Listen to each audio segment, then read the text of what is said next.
Hello, folks. Good evening. I'm Bobby. And I'm Tiffany. Welcome to the show this evening.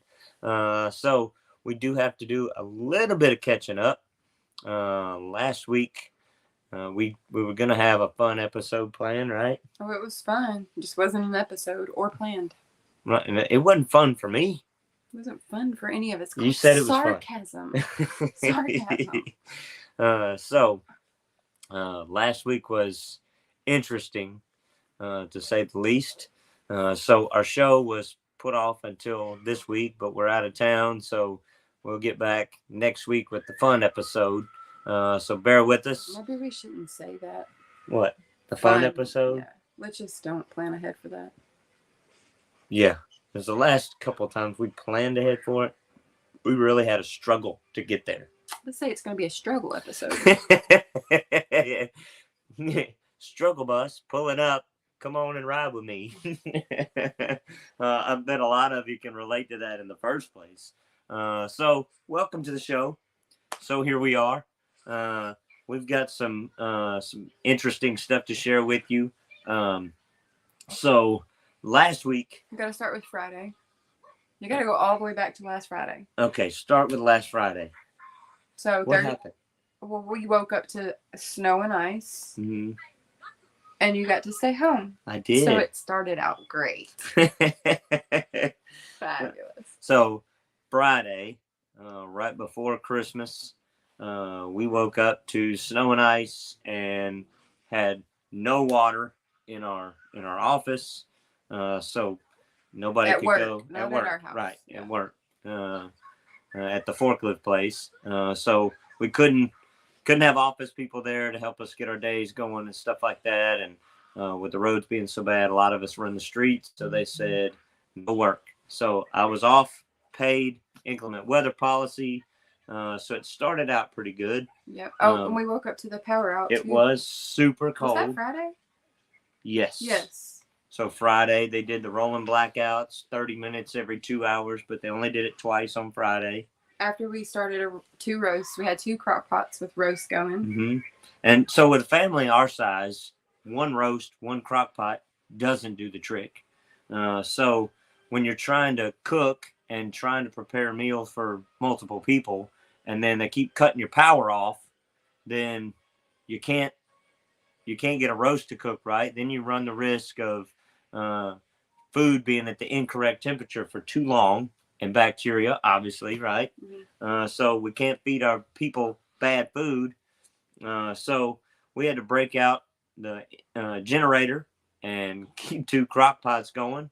And it was cold. It was really cold those 2 days. Yeah. Friday and Saturday. I think Sunday was still pretty cold too, right? I don't Christmas remember that Day. far back. I'm just blocking it from my memory. So Saturday morning, we kind of had the same thing: snow and ice. Wake up to that and power out. Power outage. We woke up to the power out. Yeah, it was. It was out in the middle of the night. It was wee hours of the morning because I woke up. But anyways, it was Christmas Eve, and why would you do rolling power outages on Christmas Eve when folks are trying to cook? All right, so let me be a little voice of reason and try to understand something here. I doubt any of them work for TVA, so it's not going to be any point. You don't know how far this goes. So, in a house of 6 with 2 refrigerators, a house in front of us with a refrigerator and a freezer, a house next to us we know has a refrigerator and a freezer, 2 freezers, and 3 freezers, and all these. You don't have to disclose all the information, Tiffany. I'm just saying all the freezers. Like that's a lot.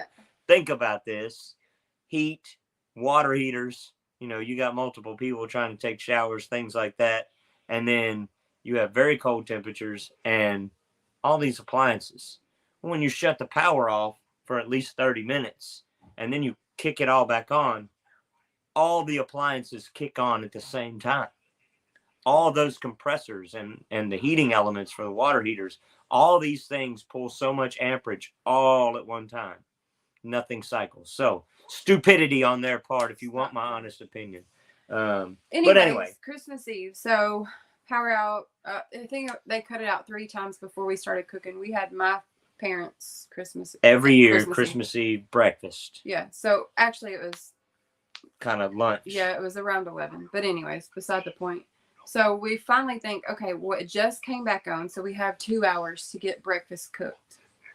Mm-hmm. Everybody, so we had you, Garrett, me, Molly, Daddy, Cody, all of us were cooking something different to get it all done. Mm-hmm. Just get everything going, power out. Yeah, so we had the griddle outside. Like, I'm pretty sure our pancakes probably like flash froze before we even got them in from the carport to the house. We had the blow heater going in the carport just so that we could stay warm enough to cook the pancakes on the griddle.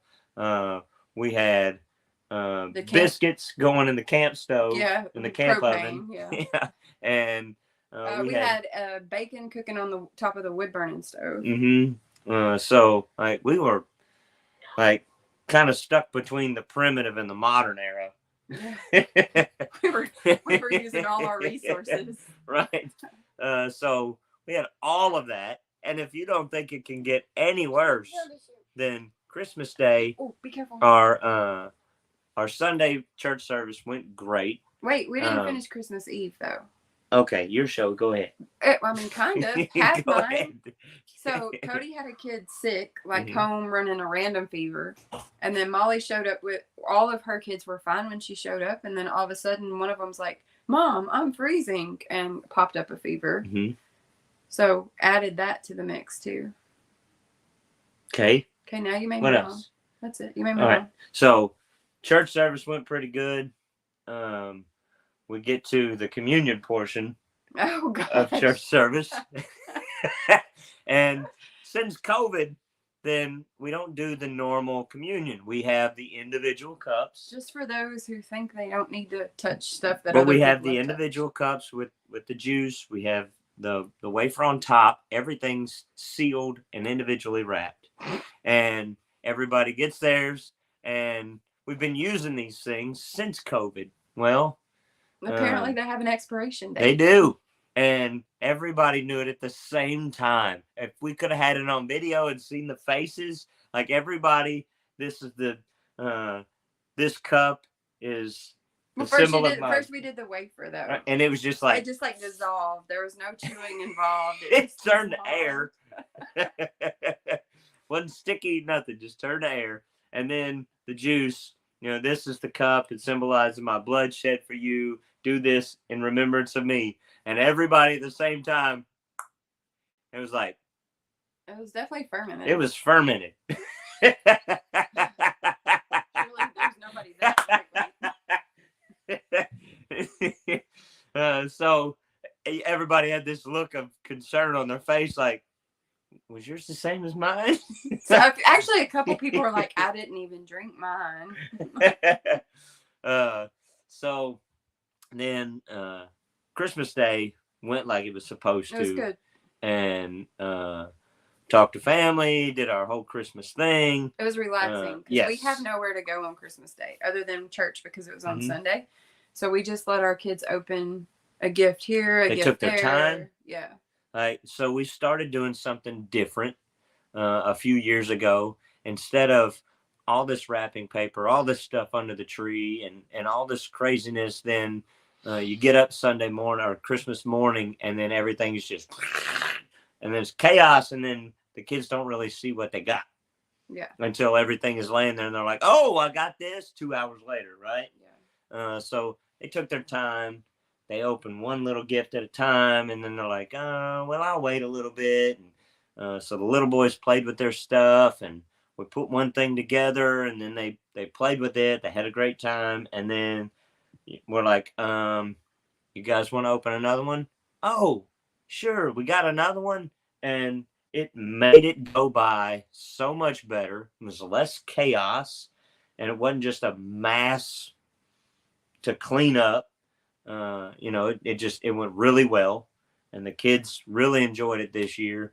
And then 5-ish, Jacob has to go to his girlfriend's house. Mm-hmm. Fine, whatever. I mean, he's 16. Just go see your girlfriend. Be careful. It's icy out. Be careful. Be home by 7. We have a podcast at 8, so the whole family was supposed to be involved. Right. And then what happens about 7 o'clock? Jacob called your phone, and that never happens. Jacob never calls his dad. It's always my phone. He always calls Mama. But this time he calls, and I answer the phone. He goes, Dad, can you grab my wallet off the table? I need my driver's license. I wrecked my truck. And immediately my heart went out the bottom of my feet. Like, and I don't remember if I asked him if he was okay. Where you at? But looking back on it now, I must have, because I knew exactly where he was. And without looking at Life 360, without getting any kind of alert that's saying, we didn't click the protect this drive or whatever, or anything to say, hey, impact detected, so I'm thinking, okay, I'm going to get here. He slid off in a ditch. He hit somebody's mailbox, something. And I get there, and it was an accident. 2 vehicles involved, and no cops were there yet.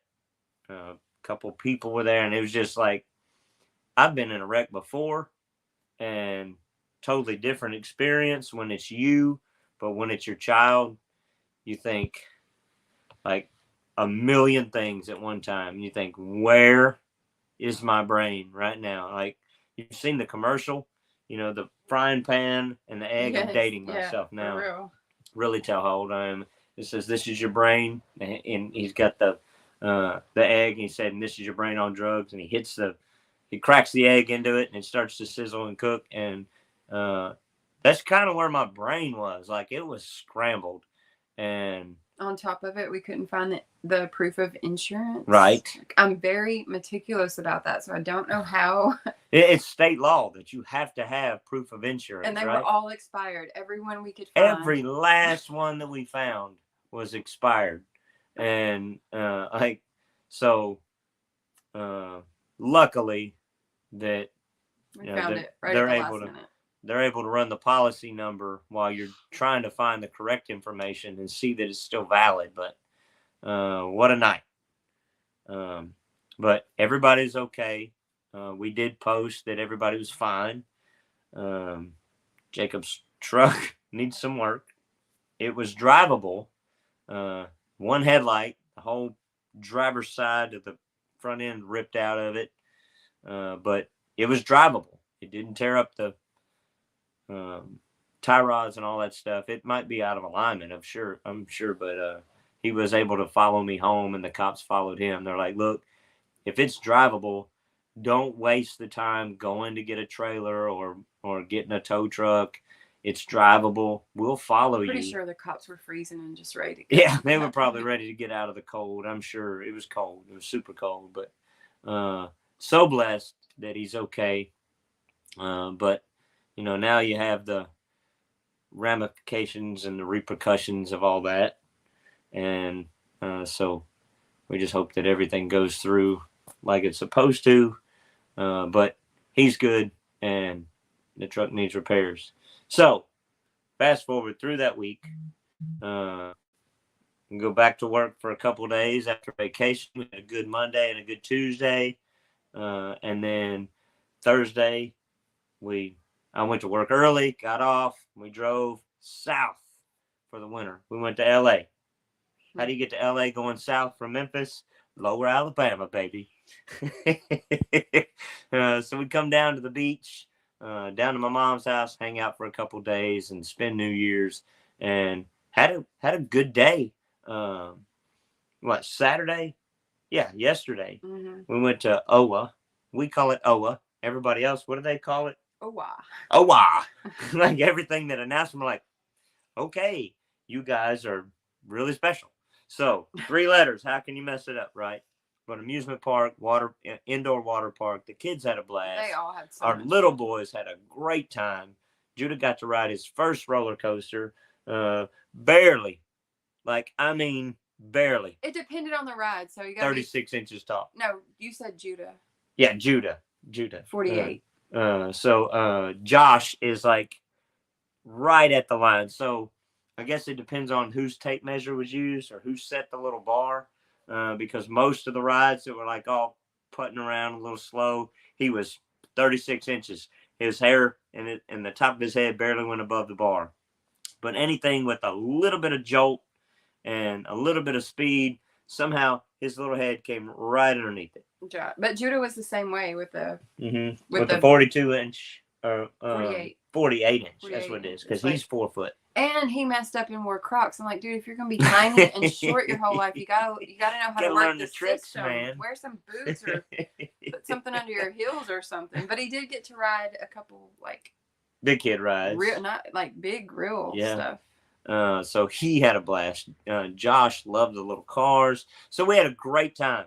And parents, we want to have a great time too. We love amusement park rides. We love thrill rides, but we chose to just step back and let the kids have a blast. They had so much fun. I still had fun, even just watching them. Oh, just watching the two little guys. The big kids, they were off on their own. Yeah. It was 4 of them ripping and running, and we'd catch up to them, and we got some good pictures and good videos of them on the thrill rides, stuff like that. So we had a great time, and fireworks. Got to watch the fireworks show. So they did a pretty good production, and then we had to fight the traffic for a little while to get out. And people are so considerate in parking lots when it's time to go, you know? Yeah, people are so considerate in general these days. So there's my sarcasm for today. So we had a great time. Had a great day today. We went down to the beach. It was 75 degrees here. So we took off. And sunny. We were actually sweating. Yes. Sitting out there. It was 67 degrees when we got on the beach. And it was nice. The sun was out. It was clear. You could see, full visibility. And then within an hour, it was nice and warm. But then the clouds started to roll in. Just when you were starting to bake, the clouds rolled in. Yeah, and it started to get pretty foggy. So we saw the weather change pretty good. It was a nice, cool breeze about that time. Right as soon as it got to the hot part of the day, a real cool breeze bringing in the fog was coming across that water, and it felt And then you wonderful. Also saw each of the kids' different personalities, too, because Allie braved the water for a minute. Allie and Tess did. And then they were all about laying out. And then Josh was in the sand the whole time. Judah actually just laid down and took the nap. He's not a fan of water and he's not a fan of sand. So he just laid out a towel and went to sleep. And then Jacob actually was a big kid. He's normally not a fan of sand, but he played with Josh this time. So yeah, they dug big holes and tunnels and stuff like that. So it was nice. So look, folks, we didn't have to come down here and spend a whole lot of money. For Christmas, we didn't go all out crazy for our kids.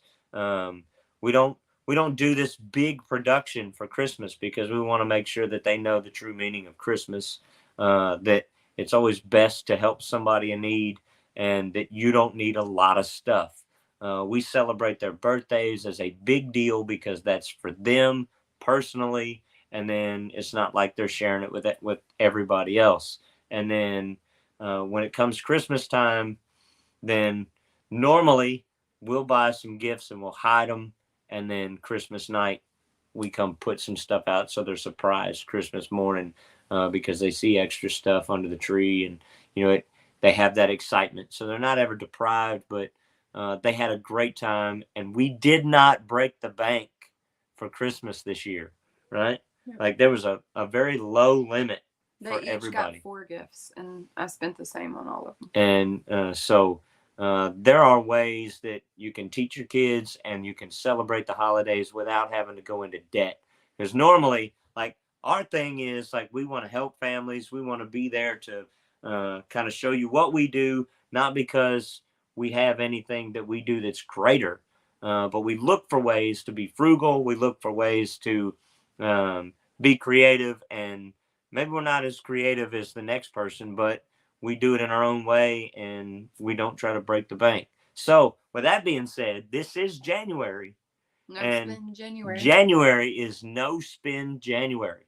So here's a challenge for you for this month. Most of the time it's cold and rainy. So if it rained where you are today, or if it's going to rain tonight, that is the first of the month. And the general rule is if it rains on the 1st, it will rain for about 15 days of the month. Mm-hmm. So it's probably going to be cold and it's probably going to be rainy. So another excuse to just stay at home and not spend any money. So do your best to not break the bank, to recoup from maybe you made a mistake, maybe you went a little too far because you were generous. Maybe because that's your way, that's your love language of just pouring out gifts to somebody or really trying to show them that you care, and maybe you go a little too far. So here's a way to recoup. No spend January, and make it a tradition that you come up with creative ways to play games at the house or hang out, tell stories, sit around And a don't buy, campfire. so you eat meals at the house. You Right? take your lunch if you have to go to work. You eat breakfast before you leave. Fix your coffee at home. You don't need those sugary drinks from the convenience store or the greasy food from the convenience store. Right. I mean, pretty much all. If it's convenient, it's probably not healthy. And if it's convenient, it's probably shouldn't be included in no spend. Right. So, groceries, obviously pay your bills. Yes. No spend does not mean neglect the bills. I mean, right? It would be nice, but Come on, America, where are we at? We need debt forgiveness in January every year. Anyways, but just the little petty things that we spend money on that we don't It realize how adds much up they add up. quickly. Yep. And when you walk through Walmart, because they're constantly rearranging, so you see new stuff, make a put list the blinders and on. stick to the list if you must go. Like, I try to go only once a month. And walk the outer edges Yeah. in the grocery store. Don't go up and down the aisles if you don't have to. If you do have to go in the aisle, grab what you came to get and get out of there, because the impulse buys will rack up. And then I know it seems crazy and we don't do what we used to, but I remember when I got my first bank account and I was working full time, I used to have to write everything down in my check register because we couldn't just swipe that card every time. So if you make a list and you write out what everything's costing you to the penny, then you'll start to see where your money's going. And if 75% of your money's going to Walmart, you might want to think about why you keep going to that store, because I can almost bet you that over 50% of that is impulse buy. Yep. So tips and tricks from us to try to help you recoup some money, try to make better financial decisions, because times get hard and we don't know what's going to happen in the next couple weeks. If things are going to go up, come down, smooth out, what? But it's always best to be prepared ahead of time. So there's our financial minute. I'm going to vote gas is going up. Yeah. Oh, yeah. Since the holidays are over, midterms are over, gas is going up. Expect it. And gas will not just creep. It'll jump if you haven't noticed it already. So that being said, watch your spending. Spend time with your family. That is one thing that you can spend for the month of January. Spend time. That's the way your kids spell love, is TIME. They want your time more than they want anything else. They want to make those memories instead of just looking at pictures or thinking back on the times that you spent too much money on something. So take the tips from us, and hopefully it'll benefit you in the long run. And that's our show. What else you got, Tiff? Anything? No. Nothing. Huh? Nothing. All right. Well, short and sweet from Tiff always, but she did a good job. She's getting more vocal because we're twisting her arm. If you don't stop being mean to me, I'm not going to say any words. We're twisting her arm to make her speak a little more. So we love you guys. Thank you for watching. Thanks for following us along in this journey. And we'll see you guys again soon. Love you and good night.